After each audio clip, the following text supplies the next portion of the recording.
Olá, bom dia, queridos amigos, amados irmãos e irmãs. Hoje é terça-feira da 17ª semana no Tempo Comum. Hoje é dia 28 de julho.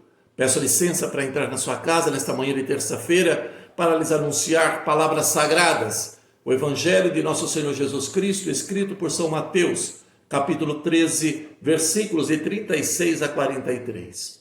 Ouçamos. Naquele tempo, Jesus deixou as multidões e foi para casa. Seus discípulos aproximaram-se dele e disseram: Explica-nos a parábola do joio. Jesus respondeu: Aquele que semeia a boa semente é o Filho do Homem. O campo é o mundo. A boa semente são os que pertencem ao reino. O joio são os que pertencem ao maligno. O inimigo que semeou o joio é o diabo. A colheita é o fim dos tempos. Os ceifadores são os anjos. Como o joio é recolhido e queimado no fogo, assim também acontecerá no fim dos tempos. O Filho do Homem enviará os seus anjos e eles retirarão do seu reino todos os que fazem os outros pecar e os que praticam o mal. E depois os lançarão na fornalha de fogo. Ali haverá choro e ranger de dentes. Então os justos brilharão como o sol no reino de seu Pai. Quem tem ouvidos, ouça. Estas são palavras para a nossa salvação. Glória a vós, Senhor. E que as palavras do Santo Evangelho perdoem os nossos pecados. Amém. Meus irmãos queridos, no Evangelho de hoje, Jesus está nos explicando a parábola do trigo e do joio. Essa parábola é uma das 7 parábolas que Mateus narra no seu Evangelho, no capítulo 13, que nos fala da dinâmica do reino de Deus. A parábola do trigo e do joio nos é narrada no Evangelho de Mateus, no capítulo 13, versículos 24 e 30. Vamos recordar esta parábola para entender a explicação dela, que é o Evangelho de hoje. Esta parábola trata-se de um quadro da vida cotidiana no tempo de Jesus. Há um senhor que semeou boa semente no seu campo, um inimigo que semeou o joio. O joio era o nome de uma grama daninha que nascia nas plantações de trigo no tempo de Jesus e estragava a plantação. E servos dedicados, preocupados com o futuro da colheita. Tudo parece normal. O anormal é a reação do dono do campo diante da constatação da presença do joio na sua plantação. Ele dá ordens para que deixem crescer trigo e joio lado a lado, e que só por ocasião da colheita seja feita a seleção do que é trigo e do que é joio. O trigo será guardado nos celeiros e o joio será queimado. A parábola deve ser entendida no contexto do ministério de Jesus. Ele conviveu com os pecadores, com os marginais, com os que levavam vidas moralmente condenáveis. Sentou-se à mesa com gente desclassificada, deixou-se tocar por pecadoras públicas, convidou um publicano a integrar o seu grupo de discípulos.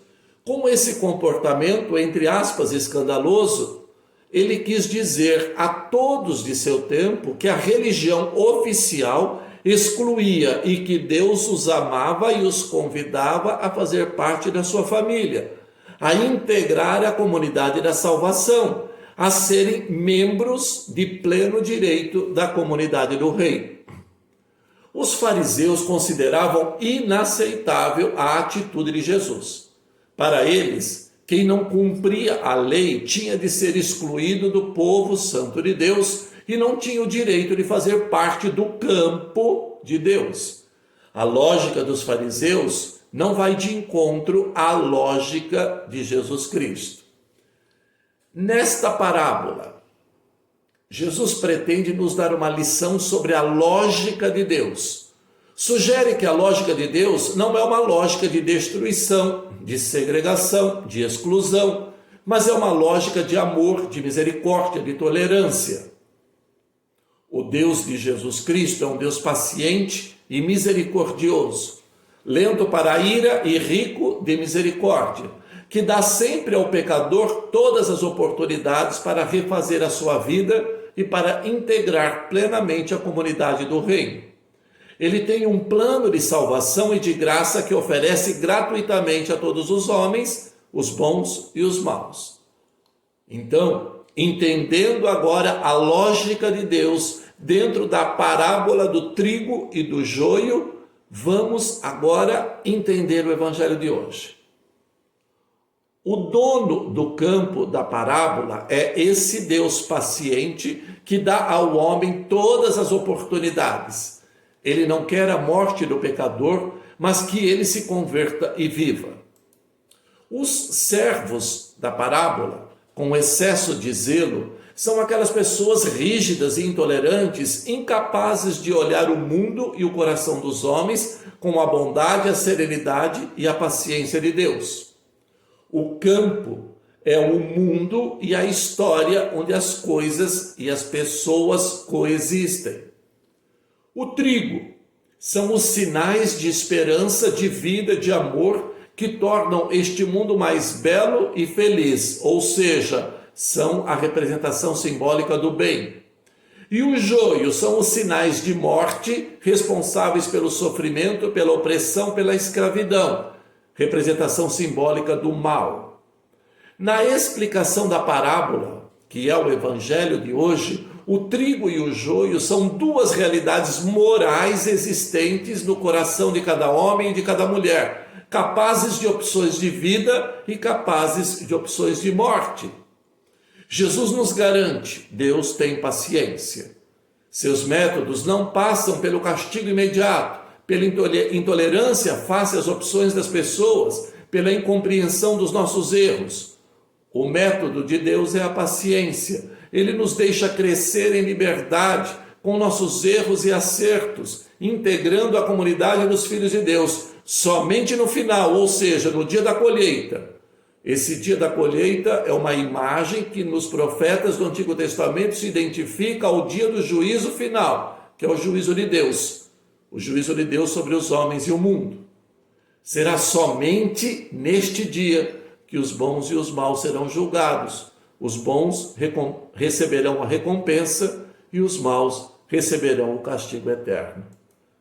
Espero que todos nós estejamos no grupo dos bons. Amém. Oremos. Pai nosso que estais no céu, santificado seja o vosso nome, venha a nós o vosso reino, seja feita a vossa vontade, assim na terra como no céu.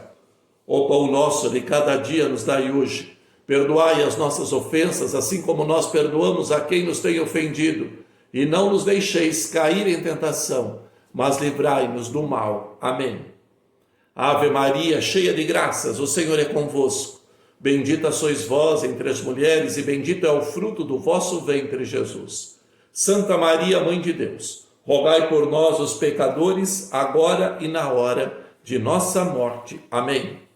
Rezemos também juntos a nossa oração, pedindo a proteção de nossa amada padroeira, Santa Rita de Cássia. Ó poderosa Santa Rita de Cássia, chamada Santa das Causas Impossíveis, advogada dos casos desesperados e auxiliadora em todas as horas, intercedei junto a Deus para que me conceda alcançar a graça de que tanto desejo e necessito.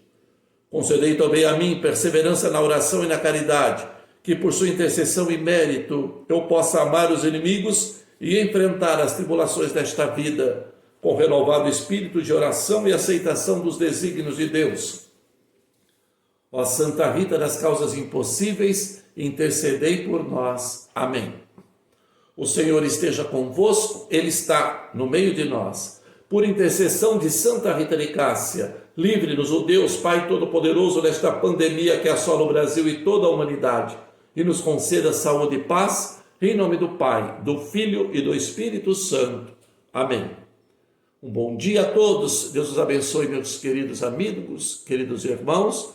Paz e bem para você e toda a sua família.